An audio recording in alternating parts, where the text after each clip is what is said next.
오늘은 맥추감사절로 지키는 주일입니다. 맥추감사절은 구약의 맥추절을 기반으로 지켜지고 있습니다. 하지만 구약의 맥추절과 오늘날의 맥추감사절은 조금 다릅니다. 구약의 맥추절은 시기상으로 6월절에서 50일이 지난 오순절과 같은 절기를 지킵니다. 그런데 우리는 얼마 전에 성령 강림절을 지켰어요. 이 성령 강림절은 바로 오순절이지요. 바로 이 오순절 때 성령께서 마가다락방에 임재하심으로 인해서 성령 강림절로 우리가 지키게 됩니다. 오순절이면서 성령 강림주일로 지키게 되는 것이죠. 또 맥추절이기도 합니다.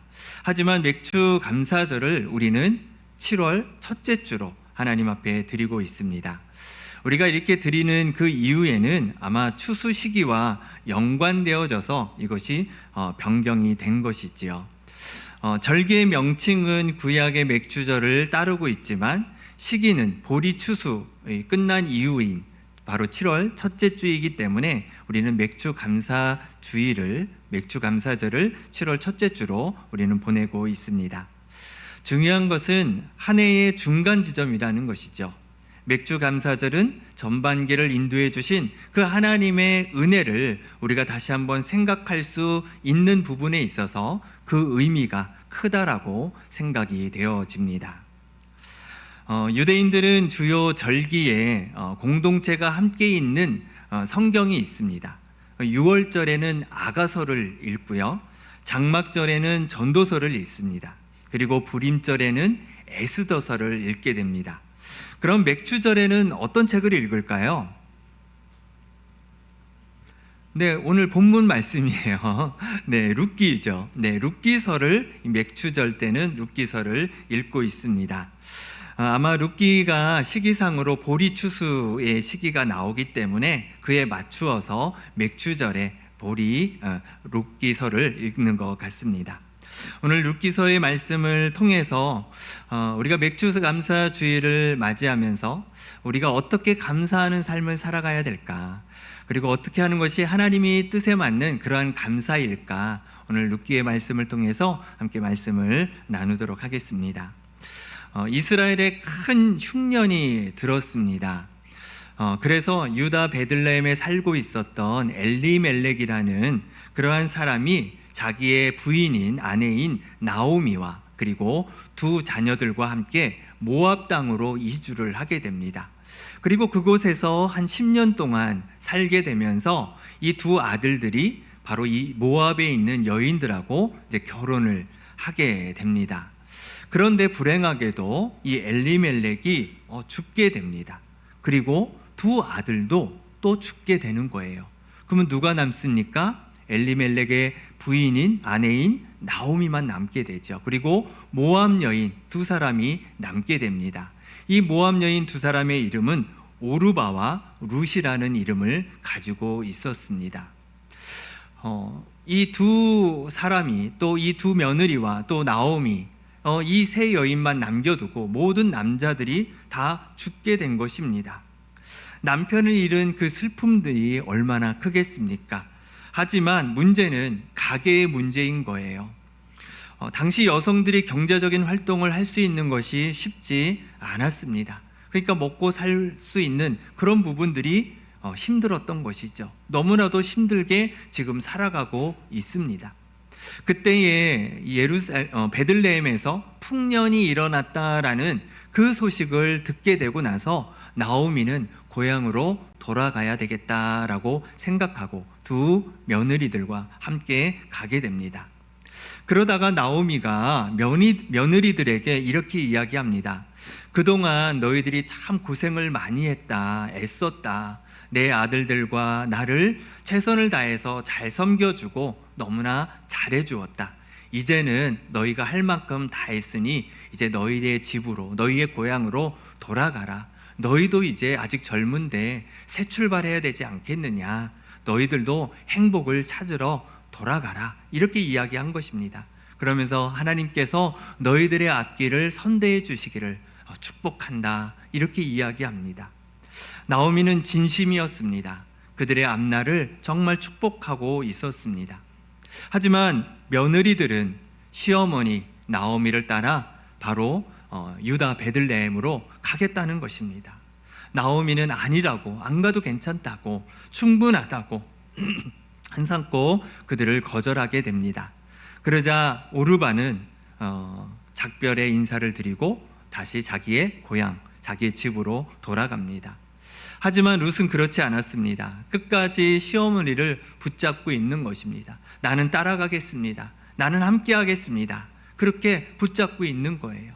그러면서 이렇게 이야기합니다. 어머니를 떠나라 하지 마세요. 돌아가라 말씀하지 마세요. 어머니께서 가시는 곳에 나도 가고 어머니가 머무는 곳에 나도 머물 것입니다. 어머니의 백성이 나의 백성이 되고 어머니의 하나님이 나의 하나님이 되십니다. 어머니가 죽는 곳에 나도 죽어 거기에 묻힐 겁니다. 이렇게 이야기를 합니다. 너무나도 기가 막힌 이야기 아닙니까? 너무나도 감동적인 그러한 말입니다. 우리나라에 출가 외인이라는 말이 있습니다. 딸이 시집 가면 그때부터 남이지요. 그런 의미를 가지고 있습니다. 그래서 출가 외인은 죽더라도 시댁에서 죽어야 된다라는 그런 말이 있지요. 요즘에는 그런 말 쓰지만 아마 여기 계신 어르신들은 아마 그런 시대를 살아오셨습니다. 아마 그런 말 때문에 고대 근동 지역도 결혼 제도에 있어서 며느리가 시댁을 따라가야 되는 것인가? 이렇게 우리가 생각할 수 있을 것 같습니다. 하지만 그렇지 않습니다. 그런 제도는 없었습니다. 그렇다면 오르바도 돌아가지 말고 계속 시어머니를 따라와야 되는 것이지요. 그렇다면 룻은 어떻게 이런 말을 할 수 있었냐는 것이죠. 그것은 바로 이 나오미가 두 며느리들에게 사랑으로 그리고 그들에게 따뜻한 마음으로 그들을 대했다라는 것입니다. 단지 결혼의 관계 때문이 아니라 시어머니가 며느리들에게 바로 선대했다라는 것이죠. 그들에게 사랑을 베풀고 그들에게 은혜를 베풀고 그들을 딸처럼 그들을 여겨주었다라는 것입니다. 그것이 이 며느리들에게는 감동이 된 것입니다. 함께하고 싶은 거예요. 비록 자신들도 남편을 잃어버렸지만 남편을 잃고 자녀까지 잃은 시어머니, 그 생각을 하면 너무나도 마음이 안타까웠던 것이지요. 따뜻한 그 어머니와 함께하기를 그들은 원했던 것입니다. 사람들은 자기에게 친절하게 대하고 마음 따뜻하게 대하는 그러한 사람들에게 끌리게 되어 있습니다. 자기에게 잘해주고 좋은 관계를 맺고 싶은 사람들과 함께하고 싶지 그렇지 않겠습니까? 마음 따뜻한 사람을 좋아하는 인간의 심리 4가지의 특징이 있습니다. 첫 번째로는요, 안전과 신뢰입니다. 자신을 존중하고 배려하는 사람에게 안정과 신뢰감을 느낀다라는 것이죠. 두 번째로는요, 긍정적인 감정입니다. 선한 대우를 받으면 기쁨과 평안과 감사하라는 그런 좋은 감정이 일어나게 된다는 것입니다. 세 번째로는요, 상호성입니다. 인간은 받은 것에 보답하려고 하는 본능적인 경향이 있다는 것이죠. 네 번째로는요, 자존감 향상입니다. 자신을 소중하게 여겨주고 또 인정해주는, 당연히 그런 사람에게 자연스럽게 끌리는 것이 아니겠습니까? 요즘 세상이 참 무섭습니다. 친절하게 또 좋은 마음으로 이렇게 대하다가 뒤통수 치는 사람들이 꼭 있어요. 예, 속이는 사람들이 있는 것이죠. 그러다 보니까 낯선 사람들이 이렇게 잘해주고 친절하게 대하면 어떻게 됩니까? 경계하게 돼요. 예, 세상이 참 안타까운 상황에 놓이게 됩니다. 그렇지 않다면 어떻습니까? 친절하게 대하고 선대하는 사람들에게 대해서는 우리가 그들에게 함께하고 싶은 마음, 그들의 삶에 함께하고 싶은 그런 마음이 생긴다라는 것이죠. 나오미의 선한 마음이 두 며느리들에게 함께하고 싶은 마음으로 들었다라는 것입니다. 그러나 오르바는 함께하고 싶은 마음도 있었지만 자신의 삶이 고통스럽고 어렵게 느껴지기 때문에 그는 자신의 행복을 찾아 고향으로 돌아갔습니다. 하지만 룻은 달랐습니다. 시어머니에게 받은 그 사랑을 지나칠 수가 없었습니다. 이제 고향으로 돌아가도 혼자 외롭게 사실 어머니, 나이도 드신데 경제적으로 어떻게 먹고 살 수 있을까 걱정이 되는 그 어머니, 그것을 생각하니까 마음이 편치 않은 거예요. 어머니에게 힘이 되어주고 싶었던 것입니다. 우리가 언제 감사를 표현하십니까? 여러분들은 언제 감사를 표현하세요? 우리에게 호의를 베풀어 주고 우리에게 선대하는 그런 사람들에 대해서 우리는 고마운 감정을 가지게 됩니다. 그렇기 때문에 우리도 동일하게 다른 사람들에게 선행을 하고 호의를 베풀고 또 배려하고 또 친절을 베푸는 그런 표현들이 자연스럽게 나오는 것이지요. 두 사람이 유대 베들레헴에 도착했는데 생각보다 지금 어려운 환경이 놓여 있다는 것을 알게 되었습니다. 그것은 나오미에 대한 동네 사람들의 시선이 좋지 않았습니다. 과거 흉년으로 인해서 모두가 힘들 때 엘리멜렉은 고향을 떠났던 것이죠. 그런데 고향을 떠나서는 안 되는 일이었습니다. 조상으로부터 물려받은 엘리멜렉의 그 땅은 하나님이 주신 땅이었어요. 유업으로 받은 그 땅을 지키는 것, 그것은 바로 하나님의 말씀을 지키는 것이었죠. 하지만 힘들다라는 그 이유 때문에, 먹고 살 수 없다라는 그 이유 때문에 그 땅을 다른 사람들에게 팔고 그리고 떠나서 바로 하나님의 약속을 파기하게 된 그러한 상황에 놓인 것입니다. 그로 인해서 결국 모든 것을 다 잃어버리고 돌아온 나오미, 동네 사람들이 어떻게 바라봤을까요? 하나님의 말씀을 지키지 않은 사람, 하나님의 땅을 지키지 않은 사람, 모든 것을 풍족하게 하고 떠났는데 다 모든 것을 잃어버리고 돌아온 나오미, 아마 동네 사람들에게는 가십거리가 되었을 것입니다. 그래서 나오미도 이렇게 이야기합니다. 나를 나오미라 부르지 마라, 나를 마라라 부르라, 이렇게 이야기합니다. 나오미라는 말은 기쁨이란 뜻을 가지고 있습니다. 그리고 마라는 괴로움이란 뜻을 가지고 있죠.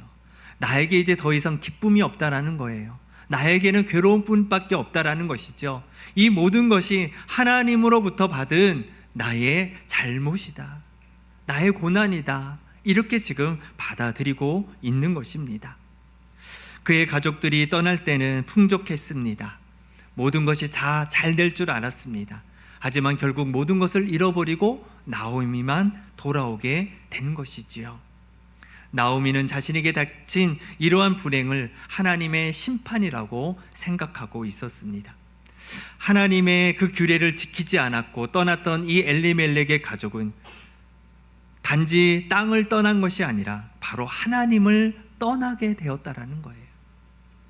하나님을 떠난 것. 우리의 삶이 힘들고 어려울 때에 우리는 어떻게 해야 되겠습니까? 우리는 세상의 것을 선택해서는 안 됩니다. 우리는 하나님의 뜻, 하나님의 말씀을 붙들어야 됩니다. 세상의 것을 붙들 때에 우리가 세상을 버리게 되어집니다. 하나님을 버리게 되어집니다. 결국 그렇게 되어서는 우리는 편안할 것 같지만 결국 그렇지 않습니다. 당장은 편안한 것처럼 느껴지지만 그것이 지속되는 것이 아니라 결국 더 큰 어려움이 우리에게 다가온다라는 것이죠. 하지만 하나님의 뜻을 구하고 하나님의 말씀을 붙들고 하나님을 떠나지 않는다면 하나님께서 우리를 지켜주시고 보호해 주신다라는 것입니다. 유다 베들레헴에 살고 있던 사람들 다들 힘들고 어려웠습니다. 그때 다 떠났습니까? 그렇지 않았어요. 떠났던 사람들은 다시 돌아왔지만 모든 것을 잃어버렸습니다. 하지만 끝까지 그 땅에서 지키고 하나님의 인도하심을 구했던 그 사람들에게는 오히려 복이 임하게 되었던 것이죠. 이렇게 나오미가 돌아왔을 때는 보리 추수 때였습니다. 돌아오는 나오미에 대해서 하나님께서는 이제 그에게 복을 주시기 시작합니다. 그리고 그를 회복시키기 시작하십니다. 그 축복의 중심에 누가 있었냐? 바로 모압 여인 룻이 있었다라는 것이죠. 룻은 나오미에게 생계활동을 위해 일하러 나가겠다고 이야기합니다. 이렇게 살 수 없으니 어머니는 늙으셨고 일하실 수가 없고 젊은 내가 나가서 일을 하겠습니다. 이렇게 이야기합니다. 나오미는 좀 걱정이 되었어요. 왜냐하면 이방 여인이잖아요. 모압 여인이잖아요. 그들을 향한 이 유대인들의 그 시선, 이스라엘 백성들의 이 시선이 너무나 따갑다라는 것을 이 나오미는 알고 있었습니다. 왜냐하면 자신도 모압 땅에서 이방 여인이었기 때문에 그렇죠. 그도 그 땅에서 쉽지 않았습니다. 여러 따가운 시선을 받고 있었던 것이죠. 그렇지만 어쩔 수 없이 허락할 수밖에 없었지요. 요즘은 외국인 노동자들도 또 다문화 가정들이 좀 많이 생겼습니다. 그렇기 때문에 그런 시선들이 별로 그렇게 따갑지 않습니다.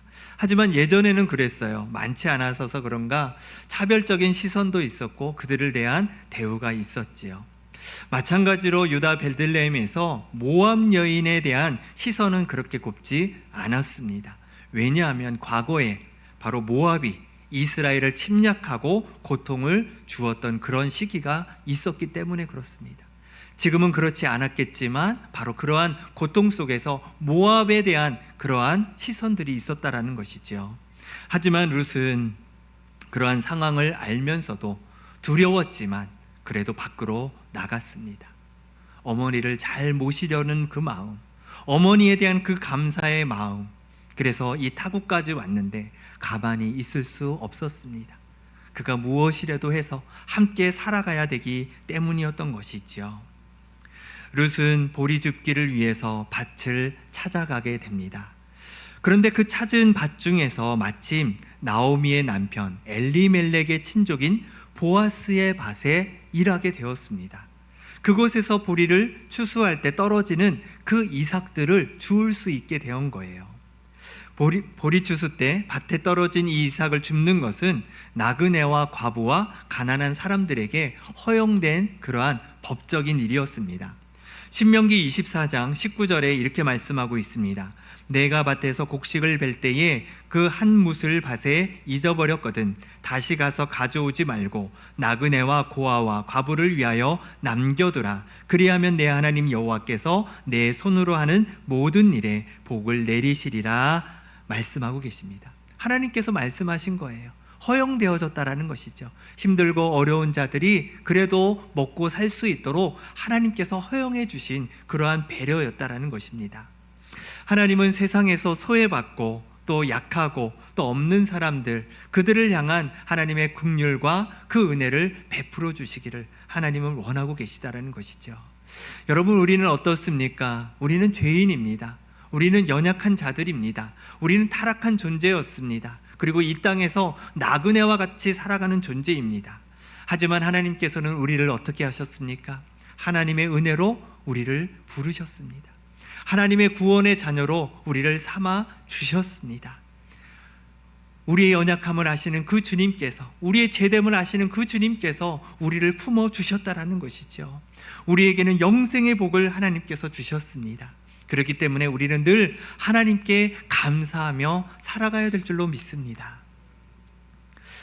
마침 보아스가 추수하는 사람들에게 와서 그들에게 인사를 합니다. 열심히 일해주는 당신들을 축복합니다. 이렇게 인사를 합니다. 그러자 추수꾼들도 이렇게 인사합니다. 하나님께서 주인님에게 큰 복을 주시기를 원합니다. 이렇게 서로 축복을 구하고 있는 거예요. 서로 감사함을 표현하고 있는 것입니다. 어쩌면 보아스가 좋은 성품을 가졌기 때문에 인사할 수도 있을 것 같습니다. 하지만 이런 수확을 주신 하나님께 감사함으로 서로 축복하고 있었던 것이죠. 굳이 일꾼들에게까지 감사의 표현을 할 필요가 있었겠습니까? 하지만 보아스는 풍성한 수확을 주신 하나님께 감사하고 그 일을 맡아서 일해주고 있는 이 사람들에게도 감사할 줄 아는 그러한 사람이었다라는 것이죠. 감사는 당연하다고 생각하게 되면 할 수가 없습니다. 하지만 당연하다고 생각하지 않을 때 오히려 우리는 감사할 수 있는 것이지요. 내가 노력했기 때문에 얻은 것이야. 내가 돈 주고 고용했기 때문에 일할 수 있는 거야. 오히려 나에게 감사해야지. 그렇게 생각하면 우리는 감사할 수 없습니다. 하지만 저들이 열심히 일해 주었기 때문에 추수할 수 있었어. 하나님께서 은혜를 베풀어 주셨기 때문에 농사가 잘 되었어. 우리가 표현할 때에 우리는 감사할 수 있다라는 것이죠. 보아스가 밭에서 이삭을 줍는 여인들을 보다가 낯선 여인을 보게 됩니다. 일꾼들에게 물어봅니다. 저 여인은 누구냐? 저 사람은 바로 나오미와 함께 온 모압 여인입니다. 그리고 그가 성실하게 이삭을 줍고 일하고 있습니다. 이렇게 이야기해 주고 있는 것입니다. 그러자 보아스가 룻에게 친절을 베풀게 돼요. 다른 밭으로 가지 말고 여기서 계속 이삭을 줍게 합니다. 그것은 일정한 소득을 계속적으로 얻을 수 있도록 도와주는 거예요. 혹여나 다른 밭에 갔을 때 적게 얻거나 또 아니면 허탕칠 수도 있기 때문에 규칙적으로 여기에 와서 그 밭에서 주스라고 이야기를 해주고 있는 것이지요. 그리고 일꾼들이 룻을 해코지 않도록 또 무례하게 대하지 않도록 그렇게 이야기해 두었습니다. 또 목이 마르면 일꾼들이 먹는 물을 먹으라고 배려를 해주고 있는 것이지요. 보아스가 룻에게 이렇게 친절을 베푸는 그 이유가 무엇일까요? 그것은 룻에 대한 소문을 들었기 때문이었습니다. 남편을 잃었지요. 그리고 시어머니를 따라 그 고향을 떠나서 이 타국에 와 있습니다. 그리고 그 시어머니를 정성껏 모시고 있는 그러한 모습을 들었다라는 것이죠. 동네 사람들을 통해서 그 이야기를 듣게 된 것입니다. 룻의 그 선한 마음을 알게 된 것입니다. 그래서 보아스는 룻을 축복합니다. 오늘 본문 말씀은 아니지만 12절 말씀에 여호와께서 내가 행한 일에 보답하시기를 원하며 이스라엘의 하나님 여호와께서 그의 날개 아래 보호를 받으러 온 내게 온전한 상 주시기를 원하노라, 이렇게 축복하고 있습니다. 나오미도 며느리들에게 축복했지요. 보아스도 축복하고 있는 것을 볼 수가 있습니다. 나오미나 또 보아스나 이 두 사람은 하나님을 경외하는 이스라엘 백성들이었습니다. 이 이스라엘 백성들은 그러한 축복과 그러한 선행을 함께 나눌 수 있는 그러한 모습을 보여주고 있었다라는 것입니다. 룻이라는 여인은 어떤 성품을 가지고 있는지는 우리가 알 수 없겠지만 분명 룻은 자신이 받은 호의와 그 은혜를 잊지 않고 감사로 표현할 줄 아는 그러한 사람이었다라는 것입니다. 시어머니로부터 받은 그 인격적인 대우와 그 친절함은 룻의 마음을 사로잡았습니다. 그래서 감사함으로 시어머니를 따라서 여기까지 오게 된 것이지요. 그리고 어머니의 사랑과 그 은혜를 갚기 위해서 어머니를 잘 모시고 또 열심히 일하면서 그의 효심이 동네 사람들에게 알려지고 그 알려진 것이 바로 보아스까지 오게 된 것입니다.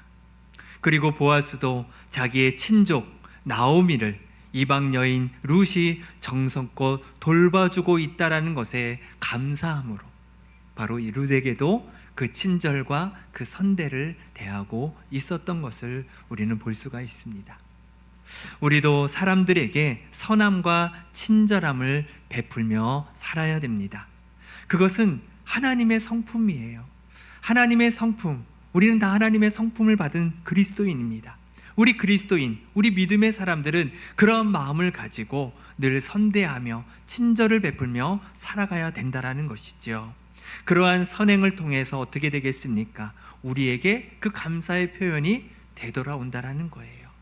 그래서 우리는 어떠한 환경과 상황 속에서도 늘 친절함을 잃지 않고 늘 따뜻한 마음을 잃지 않고 모든 사람들에게 우리가 그렇게 대한다면 그것을 통해서도 하나님의 사랑과 하나님의 은혜가 더 다른 사람들에게 퍼져 나간다라는 것입니다. 세계적인 성격 주석가인 매튜 헨리 목사님은 이런 말을 했습니다. 감사를 드리는 것, thanks giving은 좋은 것이다. 하지만 감사하는 삶, thanks living은 더 좋은 것이다, 이렇게 말하고 있습니다. 그렇습니다. 우리는 감사라는 것 일회성으로 우리가 한 번 하고 말 수도 있을 것입니다.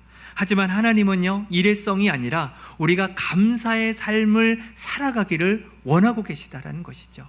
감사 한 번 하고 끝나는 것이 아니라 어떠한 환경 속에서도 감사합니다. 어떠한 상황 속에서도 감사합니다. 범사에 감사합니다. 이러한 우리의 고백으로 살아가기를 원하고 계시다라는 것입니다.